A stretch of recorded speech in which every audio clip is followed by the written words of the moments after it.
Hello everyone, हमारा next chapter है उत्सर्जन तंत्र। ठीक है, आ जाइए। पहला क्वेश्चन, अल्कोहल के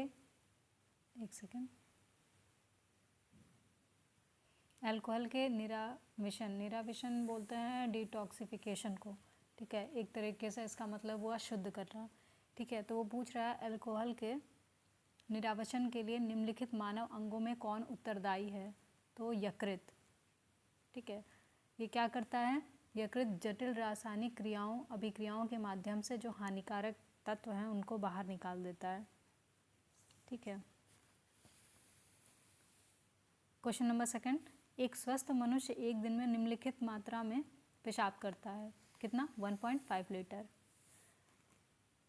जो मूत्र होता है वो हल्का अम्लीय होता है। ठीक है, इसका pH 6.5 होता है। यह पीले रंग का होता है और वो किस कारण होता है? यूरोक्रोम की वजह से। ठीक है, यूरोक्रोम हीमोग्लोबिन के विखंडन से बनता है। ठीक, मूत्र में 95% जल की मात्रा होती है। क्वेश्चन नंबर थर्ड, ये थोड़ा सा इस क्वेश्चन को छोड़ूंगी मैं, क्योंकि इसका एक्सप्लेनेशन देख लेंगे हम, क्योंकि बहुत टफ वर्डिंग्स यूज़ की हैं आईएएस ने। ठीक है, तो इसके सीधे एक्सप्लेनेशन पे आते हैं। मनुष्य सहित दूसरे स्तनधारियों में मुख्य उत्सर्जी अंग कौन सा होता है? एक जोड़ी वृक्क। वृक्क बोले तो किडनी। ठीक, गुर्दा किडनी एक ही है। ठीक है, वृक्क सब एक ही है।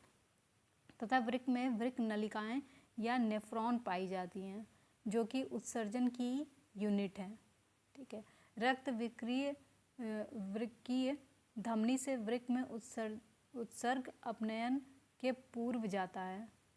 बोमन संपुट से निस्यंदित, बहुत टफ वर्डिंग्स यूज किए हैं। ठीक है, मुझे नहीं पता है कैसे समझाऊं,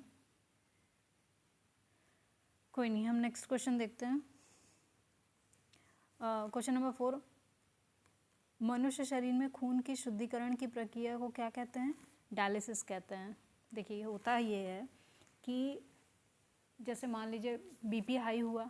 ठीक है, किसी वजह से, आज का जो भी माहौल है, जो भी टेंशन की वजह से या खाने पीने की वजह से या लापरवाही की वजह से, अच्छी दिनचर्या की वजह से, मतलब अच्छी दिनचर्या ना होने की वजह से, तो क्या होता है कि बीपी बढ़ा। ठीक है, लोग डरते क्यों हैं बीपी बढ़ने से? क्योंकि वो एक बहुत बड़ी प्रॉब्लम के लिए, मतलब स्टार्टिंग जैसा है।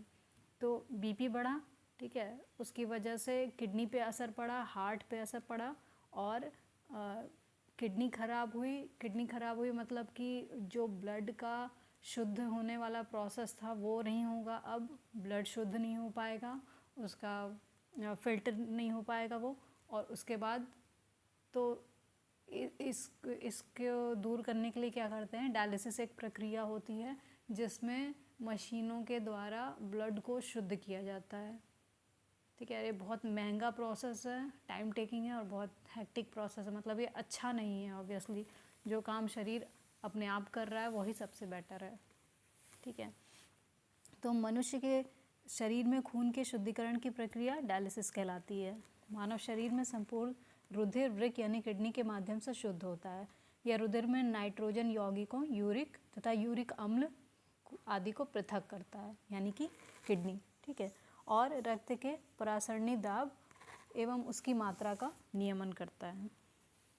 ठीक है, क्वेश्चन नंबर 5, निम्न में से कौन सही है? तो अभी हमने देखा कि शरीर में सारा रक्त किडनी के माध्यम से शुद्ध होता है। डायलिसिस किससे संबंधित है? तो यह है वृक्क। ठीक है, वृक्क बोले तो वही किडनी। ठीक है, और अपोहन एक शब्द है, आगे भी हो सकता है, तो अपोहन का मतलब डायलिसिस ही होता है। ठीक, अपोहन क्रिया यानी डायलिसिस क्रिया वृक्क से संबंधित है, जो कि कृत्रिम वृक्क के रूप में कार्य करता है, यानी मशीन जैसा कुछ समझ लीजिए। ठीक, इसका उपयोग उस समय किया जाता है जब दोनों वृक्क अपना कार्य करना बंद कर देते हैं, दोनों किडनी काम करना बंद कर देते हैं। डायलिसिस क्रिया के अंतर्गत घुलनशील पदार्थ का अर्धपारगम झिल्ली द्वारा आर पार होना, यानी उसका विसरण, मतलब कुल मिला के फिल्टर का काम करता है ये। ठीक है, और इसमें सिद्धांत कौन सा होता है? डिफ्यूज़न यानी विसरण का सिद्धांत कार्य करता है। इसमें रुधिर अपारगम्य झिल्ली द्वारा एक तरफ से प्रभावित होता है तथा डायलिसिस घोल विपरीत दिशा में प्रवाहित होता है। क्वेश्चन नंबर 7, यूरिया किसके द्वारा रक्त से पृथक होता है? तो यह है गुर्दा, गुर्दा वही किडनी, एक ही बात है। ठीक है,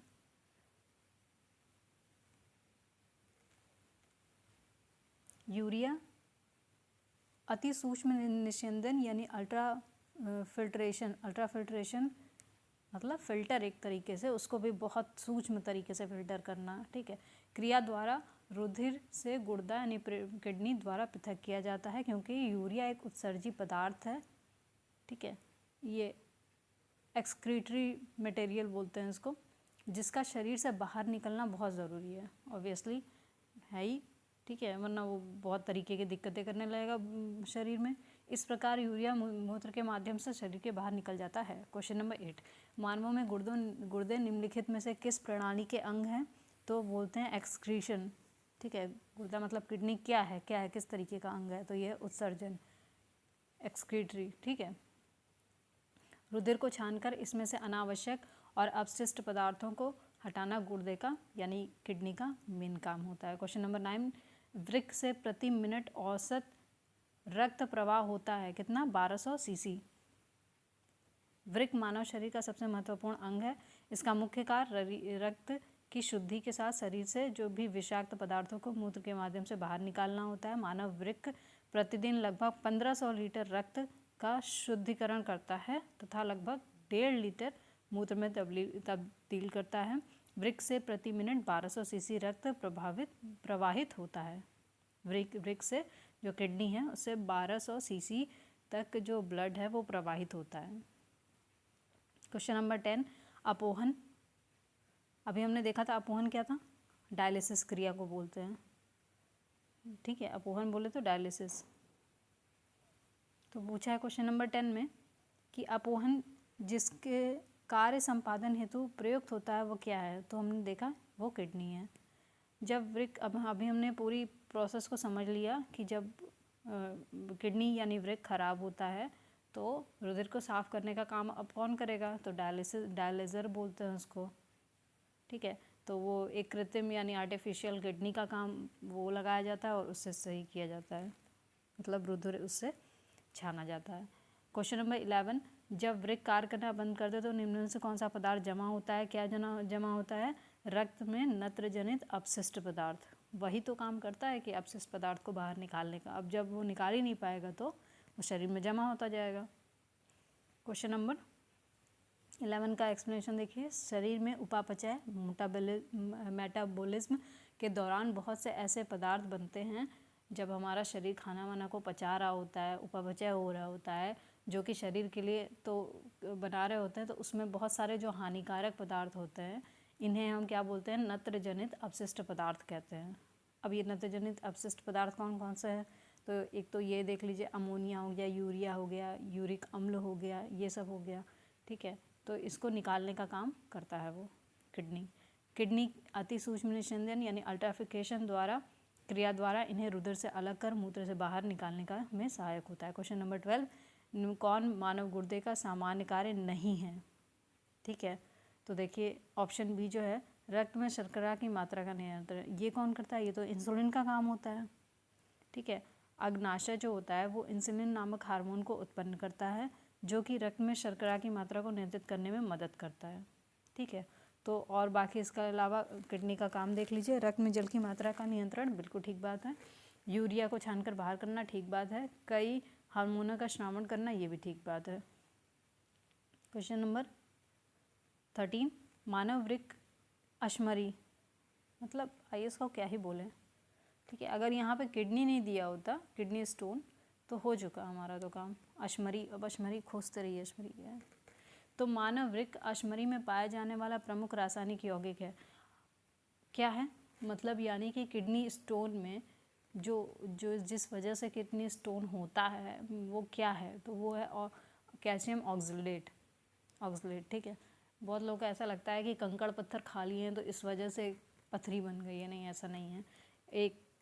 एक तरह का खनिज लवण जो है, हम बोलेंगे उसको, ठीक है, खनिज लवण जो है वो जमा हो जाता है और वो एक पथरी का रूप ले लेता है।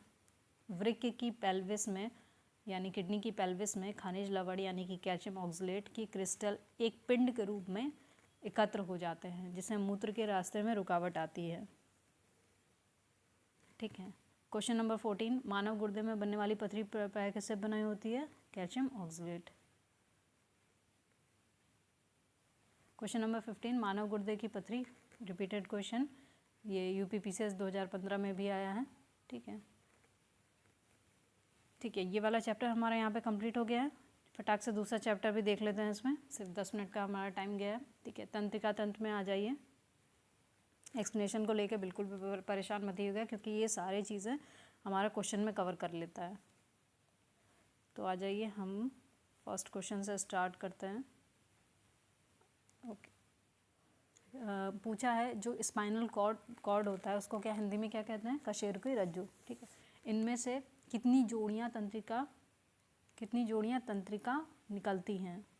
मतलब स्पाइनल कॉर्ड में से, कॉर्ड जो होती है उसमें से कितनी जोड़ी तंत्रिका निकलती है? ठीक है, तो इमेजिन करिए कि हमारी जो मेन रीढ़ की हड्डी है उसमें से कितनी तंत्रिकाएं निकल रही हैं, तो वो 31 जोड़ी होती है। तो ये क्या करती हैं? इन्हें हम बोलते क्या है? इसमें हम बोलते हैं स्पाइनल तंत्रिकाएं, स्पाइनल नर्व्स। ये तंत्रिका कहाँ कहाँ जाती हैं? हाथ पैर की पेशियों में जाती हैं, त्वचा की ग्रंथियों में चली जाती हैं, जो सुनने वाली ज्ञानेंद्रियाँ यानी कान वान ये वो। ठीक है, तो आदि की सुषुम्ना अर्थात मेरुरज्जु स्पाइनल कॉर्ड से जुड़ती हैं, ये सारी जुड़ जाती हैं। शरीर में स्थित कपाली अर्थात क्रैनियल तंत्रिकाएं यानी क्रैनियल नर्व्स मस्तिष्क से जुड़ी होती हैं। कपाल शरीर के ही पोर्शन को, शरीर कह रहे हैं, मस्तिष्क के पोर्शन को ही कहा जाता है। ठीक है, इसमें कितनी इनकी संख्या कितनी होती है? जो क्रैनिकल तंत्रिकाएं होती हैं, क्रैनिकल नर्व्स जो होती हैं, इनकी जोड़ी कितनी होती है संख्या टोटल? तो ये 12 होती है। क्वेश्चन नंबर 2 एग्जैक्ट वही क्वेश्चन पूछा है, मनुष्य में कितनी जोड़ी कपाल तंत्रिकाएं होती हैं? तो 12 जोड़ी होती है। क्वेश्चन नंबर 3, जो मस्तिष्क है वो किसके लिए जिम्मेदार है? तो ये सोचने के लिए, भाई सोचते तो हम हर टाइम रहते हैं। हृदय की गति नियंत्रण के लिए, हाँ बिल्कुल, अभी आप चाहें तो थोड़ा देर शांत रहिए, मन को शांत करिए, हृदय अपने आप मतलब हार्ट बीट अपने आप कम हो जाएगी। अभी कोई ऐसा ख्याल आ जाए जो दिमाग में हलचल कर दे तो हार्ट बीट अपने आप बढ़ जाएगी। ठीक है, तो हाँ, ये मस्तिष्क का काम है। शरीर के संतुलन के लिए तो सही बात है, अगर दिमाग ही चलना बंद हो जाए तो शरीर का संतुलन कहाँ से होगा? ठीक है, तो ऑप्शन डी इसमें सही हो जाता है। क्वेश्चन नंबर, अच्छा आ जाइए, इसका एक्सप्लेनेशन देखते हैं कि मस्तिष्क सोचने, हृदय गति नियंत्रण तथा शरीर के संतुलन तीनों के लिए उत्तरदायी है। मेडुला जो होता है वो पश्च मस्तिष्क का भाग है, जो ऊपर की ओर पोन्स तथा नीचे की ओर सुषुम्ना से यानी कि जो स्पाइनल कॉर्ड है उससे जुड़ा होता है, तथा हृदय गति, रक्तचाप आदि पर अपना नियंत्रण रखता है। कौन सा? मेडुला। मेडुला क्या करता है? जो हमारे हृदय की गति, हार्ट बीट है, जो हमारा भी ब्लड प्रेशर है, उसको नियंत्रण करने का भी काम करता है। क्वेश्चन नंबर 4, मानव मस्तिष्क के बारे में निम्नलिखित कथनों पर विचार कीजिए। प्री 2020 का है यूपीपीसीएस। मस्तिष्क हृदय गति को नियंत्रित करने के लिए उत्तरदायी है, बिल्कुल ठीक है। यह शरीर के संतुलन के लिए उत्तरदायी है, ठीक है, सही बात है। रिपीटेड क्वेश्चन हो गया। क्वेश्चन नंबर 5, प्रतिवर्ती क्रियाओं रिफ्लेक्स एक्शन का नियंत्रण केंद्र कहाँ पर है? तो रिफ्लेक्स एक्शन होता क्या है, पहले तो हम ये समझ लें। होता ये है कि मान लीजिए कोई आपको मारने आ रहा है, ठीक है, तो आपका हाथ अचानक से अपने आप उड़ जाएगा, या फिर दूध, जो खौलता हुआ दूध है उसके पास ले जाइए, जैसे ही हल्का सा भाप लगेगा हाथ पीछे आ जाएगा। इसमें भी एक वो दिया हुआ है, उदाहरण दिया है कि जब कांटे पे आपका पैर या हाथ लगता है तो ठीक है, आप अपने आप हाथ खींच लेते हो, पैर खींच लेते हो। ठीक है, तो इसका आंसर हो जाएगा स्पाइनल कॉर्ड। जो रिफ्लेक्स एक्शन है उसका नियंत्रण केंद्र क्या होगा? स्पाइनल कॉर्ड होगा। हमें लगता है कि उसका आंसर मस्तिष्क में कहीं जुड़ा होगा, नहीं, उसका आंसर है, इसका आंसर है कि जो स्पाइनल कॉर्ड है वो है। शरीर में प्रतिवर्ती क्रियाओं का नियंत्रण कशेरुकी यानी स्पाइनल कॉर्ड द्वारा होता है। इसमें हम उद्दीपन, स्टिमुलस बोलते हैं, को ग्रहण करते हैं तथा स्वभाव के आधार पर प्रतिवर्ती क्रियाएं क्रिया की दो प्रमुख श्रेणियां हैं। कौन कौन सी श्रेणियां हैं? अबंधित या अनकंडीशनल और कंडीशनल। प्रतिवर्ती क्रिया के द्वारा ही हमारा पैर कांटे पर पड़ने पर हम पैर पीछे की ओर खींच लेते हैं। क्वेश्चन नंबर 6, सुई चुभाने पर निम्नलिखित अंगों में से कौन दर्द महसूस नहीं करेगा? तो वो है मस्तिष्क। त्वचा में सुई तो सबको चुभी होगी, ठीक, तो ये तो आंसर नहीं हो सकता। हृदय में, अब हमने चुभा के तो नहीं देखी लेकिन ज़रूर पता चलता होगा, बॉडी के अंदर का पार्ट है भाई, बहुत इंपॉर्टेंट है। नेत्र में इमेजिन कर सकते हैं होगा।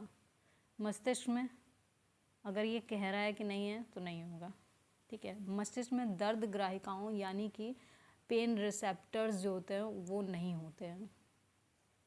क्वेश्चन नंबर 7, मानव के मस्तिष्क में स्मरण क्षमता कहाँ होती है? तो ये पे सेरिब्रम में होती है। जो हमारे मस्तिष्क का वो भाग जो मेमोरी बनाता है, ठीक है, वो है सेरिब्रम। क्या करता है? यह ऐच्छिक क्रियाओं, स्मरण क्षमता आदि को नियंत्रित करता है। क्वेश्चन नंबर 8, मानव शरीर का तापक्रम, देखिए ये न तो जाड़ों में घटता है और ना ही गर्मियों में बढ़ता है। मानव शरीर का तापक्रम कितना होता है? 98.6, रट लें, 98.6 डिग्री फ़ारेनहाइट, 98.6 डिग्री फ़ारेनहाइट। भले ही कितनी सर्दी अथवा गर्मी क्यों ना हो, शरीर का तापमान 98.6 डिग्री फ़ारेनहाइट ही रहता है। मानव शरीर के तापक्रम के स्थिर बने रहने का कारण क्या है? शरीर में तापक्रम नियंत्रण की एक यांत्रिक जैविक प्रणाली का कार्य करना, मतलब बॉडी अपने आप इस तरह से काम कर रही है कि टेम्परेचर मेंटेन रहे। मस्तिष्क का जो हाइपोथैलेमस भाग है वो इस क्रिया का कंट्रोल करता है कि हमारा टेम्परेचर बना रहे, एकदम नॉर्मल सा बना रहे, ठीक है। हाइपोथैलेमस का एक भाग क्या करता है? हाइपोथैलेमस है उसका दो पार्ट कर लीजिए, उसमें एक जो है वो हाई टेम्परेचर को मेंटेन करेगा और दूसरा जो है वो लो टेम्परेचर को मेंटेन करता है। जब शरीर का तापक्रम उच्च होने लगता है तो नियंत्रक केंद्र क्या करता है? मान लीजिए हम गर्मी में बाहर निकले, ठीक है, तो हमें क्या होने लगता है? हमारा जो नियंत्रक केंद्र है वो त्वचा के पास एक संदेश भेजता है कि यार गर्मी लग रही है, तो वो पसीना हमें होने लगता है। पसीना शरीर का ऊष्मा, और इसकी वजह से क्या होता है? बॉडी टेम्परेचर मेंटेन रहता है। तो पसीना शरीर का ऊष्मा भार कम करके तापक्रम को बढ़ने से रोकता है। जब शरीर का तापक्रम सामान्य से नीचे जाने लगता है तो दूसरा केंद्र, अब मान लीजिए कि टेम्परेचर बहुत कम हो रहा है तो फिर से केंद्रक के पास अपना एक संदेश भेजा जाएगा। उपापचय और पेशियों की क्रिया को बढ़ाकर ये क्या करता है? ऊर्जा उत्पन्न करता है। मतलब मान लीजिए ऐसा है कि कोई मशीन है अंदर और उसे पता चल गया कि अरे यार बॉडी टेम्परेचर कम हो रहा है, तो वो सारी मशीनें चलने लगी कि नहीं नहीं ठीक है जल्दी से इसका ईंधन दो, तो ईंधन देने का काम करता है और बॉडी टेम्परेचर मेंटेन हो जाता है। क्वेश्चन नंबर 9, शरीर का तापक्रम नियंत्रित करता है कौन? हाइपोथैलेमस, अभी हमने देखा। क्वेश्चन नंबर 10, परितृप्ति एवं प्यास के केंद्र मानव मस्तिष्क के निम्नलिखित में से किस भाग में अवस्थित है? तो ये हाइपोथैलेमस का काम है। देखिए ये दिया हुआ है कि जब भूख लगती है, प्यास लगी है, टेम्परेचर नियंत्रण है, प्यार है, घृणा है, इमोशंस जो हैं वो, ठीक है, आदि का केंद्र बिंदु क्या है? मस्तिष्क में हाइपोथैलेमस है। रक्तदाब भी यही देखता है, रक्त जल के उपापचय, पसीना, गुस्सा आदि इसके द्वारा ही नियंत्रित होता है। अतः यह अंतःस्रावी ग्रंथियों से स्रावित होने वाला हार्मोन का नियंत्रण करता है। क्वेश्चन नंबर 11, मानव शरीर का टेम्परेचर वो पूछा है, ठीक है, तो इसमें 0.4 है, 0.8 है और 98 है, तो ये तीनों में से कोई नहीं होगा क्योंकि हमें पता है कि 98.6 फ़ारेनहाइट होता है, या फिर 37 डिग्री होगा, डिग्री सेंटीग्रेड, और या फिर 310 केल्विन होगा। तो 1851 में जर्मन चिकित्सक थे कार्ल रीनहोल्ड अगस्ट वुंडरलिच ने कई व्यक्तियों के तापक्रम रिकॉर्ड के बाद घोषणा किया कि इतना इतना टेम्परेचर हो सकता है, मतलब फ़ारेनहाइट में, डिग्री सेंटीग्रेड में, केल्विन में। क्वेश्चन नंबर 12, मनुष्य के शरीर का सामान्य तापक्रम अभी हमने देखा 37 देखिए 98 भी दिया हुआ है, लेकिन 98.6 होना, अगर वो होता तो ही सही होता, यहाँ पे 310 होता तो सही होता।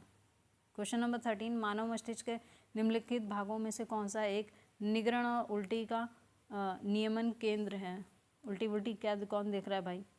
हर एक डिपार्टमेंट बटा हुआ है, ठीक है। तो ये है मेडुला ऑब्लंगेटा, उल्टी आ रही है मेडुला ऑब्लंगेटा। मानव मस्तिष्क के विभिन्न भागों के द्वारा मनुष्य के सभी गतिविधियों का संचालन एवं नियमन किया जाता है। मानव के पश्च मस्तिष्क जिसको रोम्बेनसेफेलन के अंतर्गत मस्तिष्क पुच्छ या मेडुला ऑब्लंगेटा आता है, जिसे प्राय मेडुला कहा जाता है। इसकी लंबाई लगभग 3 सेंटीमीटर होती है तथा ये ऊपर की ओर पोंस, नीचे की ओर स्पाइनल कॉर्ड से जुड़ा होता है।